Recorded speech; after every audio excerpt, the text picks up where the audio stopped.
Welcome to the Book Fair Podcast. My name is Anthony, and this week we have a look at the new Texas Department of Education's reading list for public schools, as well as local groups helping bring access to banned books in their community. Starting with last week's episode, I am using a minimal recording setup and editing these episodes at the public library, so expect to continue seeing shorter episodes for the next few weeks. Other than that, let's begin by taking a look at the newest books out this week, starting with The Big One by Dashka Slater and illustrated by Myo Yim. Slater and Yim cast a lively fish tale with a whopper of a twist that suggests the real catch is not what's landed, but what's shared. When it's rumored in a small fishing village that the legendary Big One is close to shore, youngest resident Marina joins forces with eldest resident Nana to try to catch the creature. Though the townspeople share their doubts, the pale-skinned duo's collaborative bond deepens as they admire clouds, discuss favorite soups, and sing a sea shanty.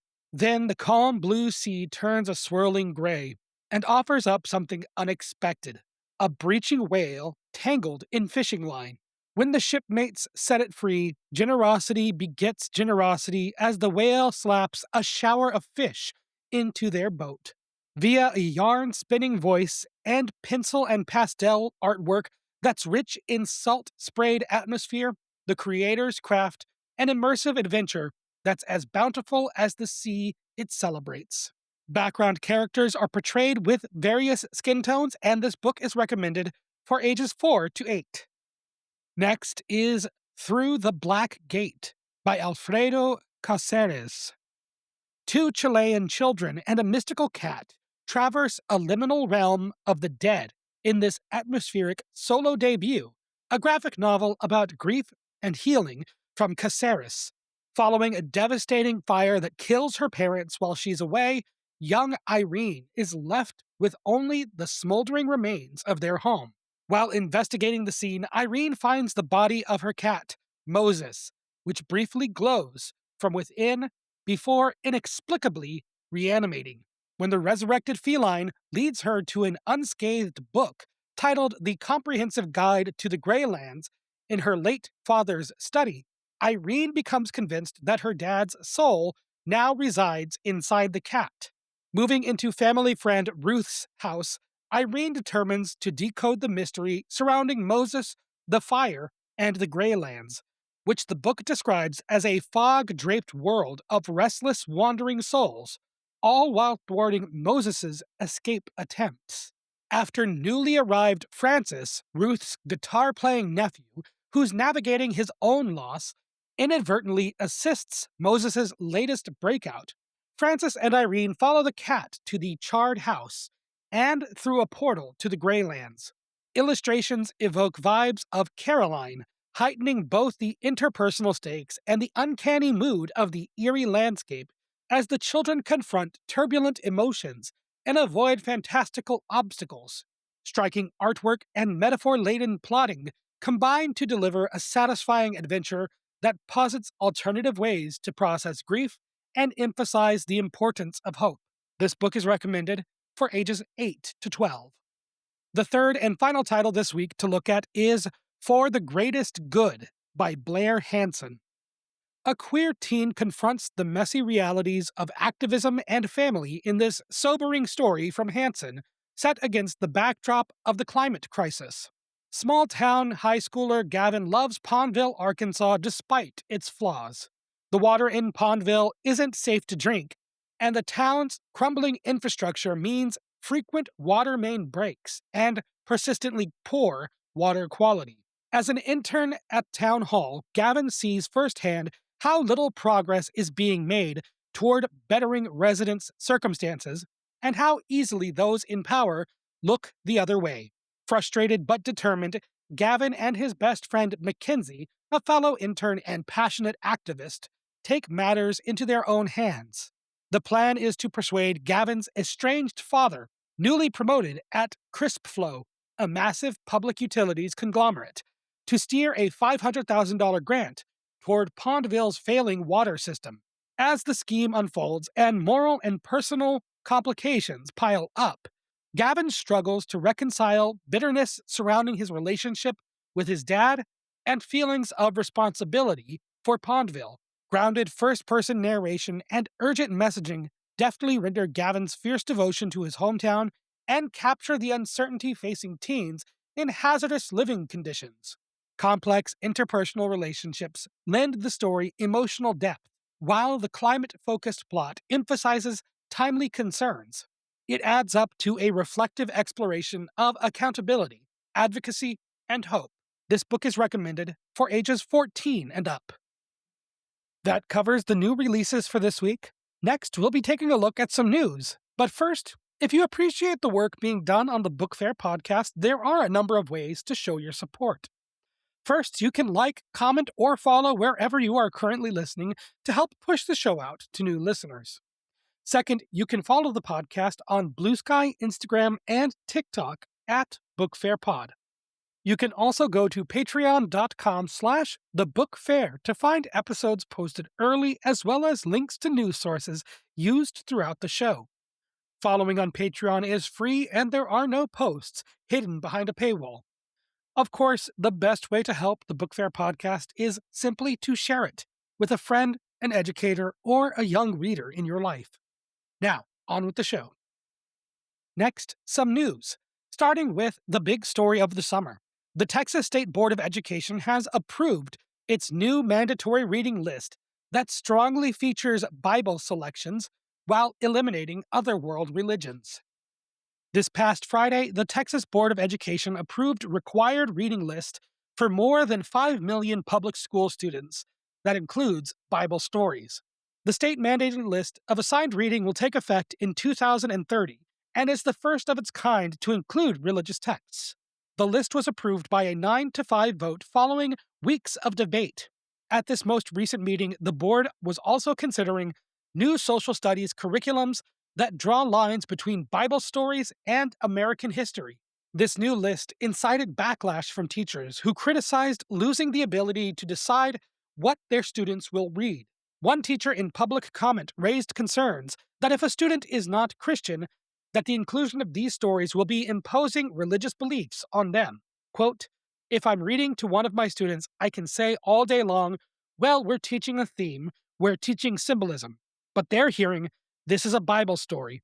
We're talking about God." End quote. Reading directly from AP News, quote, "Texas, which educates roughly 1 in 10 of the nation's public school students, has been at the forefront of a charge of conservatives to incorporate more religion into classrooms. The state also allows public schools to hire chaplains to counsel students and has approved an optional Bible-infused curriculum." End quote. The new list does include literary classics for each grade, such as Charlotte's Web, Pride and Prejudice, and the works of Charles Dickens. However, elementary students can expect to see picture book adaptations of David and Goliath and Daniel and the Lion's Den.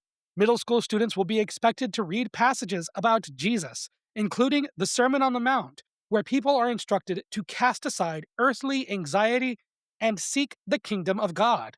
Another story related to this points out the most concerning aspect of the new reading list. The article is an opinion piece posted by the Houston Chronicle and is locked behind a paywall. I've included a link to the story on Patreon, but the short version is that the government should not be mandating religion. Quote, "Across centuries and various Bible translations, there is one thing most religious leaders can agree on. Religion should not be compelled by the government." End quote. Social studies classes can have segments on world religions where different countries and cultures are explored. However, this new reading list prioritizes Christian Bible texts and stories, which fit alongside with the heavily conservative slant of the state legislature.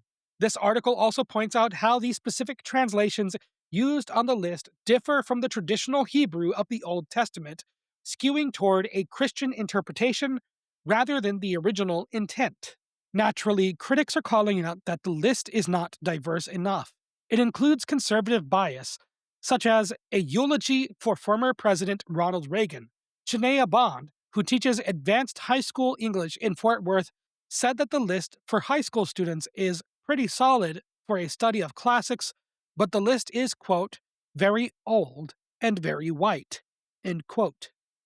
Moving to the good news for the week, a contrast to the previous story with two organizations sharing access to banned books. In Sun City, Arizona, Church of the Psalms has unveiled its own little free library that is dedicated entirely to sharing banned and challenged books. From their website, quote, "In a world where important voices and stories are too often silenced, this little box stands as a beacon of free expression and intellectual freedom. It is completely open to anyone in or around our community. We invite you to explore it, take a book, share a book, or just sit and read." End quote. While Arizona is not the center of book bans, Orlando, Florida is the home to our next group expanding access to banned books. Bookburn Cafe and Social is a newly opened business in Orlando's Milk District, and owner Johnny St. Anna said to local news, quote, "Bookburn came from my outrage that essential reading literature, things that we were all required to read in high school, were being banned." End quote. At Bookburn Cafe and Social, guests can grab a drink or a snack and read one of several banned or challenged books right in the middle of the shop. 1984 by George Orwell, I Know Why the Caged Bird Sings by Maya Angelou, and Water for Elephants by Sarah Gruen are among some of the titles that have been challenged across Florida that have a home at Bookburn. Corey Cordero, also known as drag performer Genda Envy, I just got that. Corey Cordero, also known as drag performer Genda Envy, hosts Genda Studies, which they describe as a book club meets nightclub at Bookburn. The event mixes art with learning in hopes of creating another kind of third space where people can find community. Corrado told local news, quote, "We want any performer, whether you're in drag or not. I want you to come to Genda Studies, do a little research on the theme, come up with a number, and I want you to have your moment." End quote. At Bookburn, visibility is everything, and customers seem to agree. A patron inside told reporters that people deserve to feel comfortable wherever they are. Bookburn Cafe and Social is open 7 days a week, closes at 3 on Monday, but is open into late evenings the rest of the week. You can learn more about Bookburn Cafe and Social at bookburnofficial.com. This will conclude another episode of the Book Fair podcast. Coming this Friday, we will have an interview with Lindsay Champion, author of Cast vs. Crew Tech Week. If you'd like to stay up to date with the show, you can follow wherever you are currently listening or on Instagram, TikTok, and Blue Sky at Book Fair Pod. If you'd like to help the Book Fair podcast grow, you can also go to patreon.com/thebookfair. Following on Patreon is free, and there are no posts hidden behind a paywall. You can find links to news sources as well as episodes posted early. Simply add the RSS feed to your preferred podcast platform. Of course, the best way to help the Book Fair podcast grow is simply to share it with a friend, an educator, or a young reader in your life. Thank you so very much for listening, and as always, I'll talk at you next time.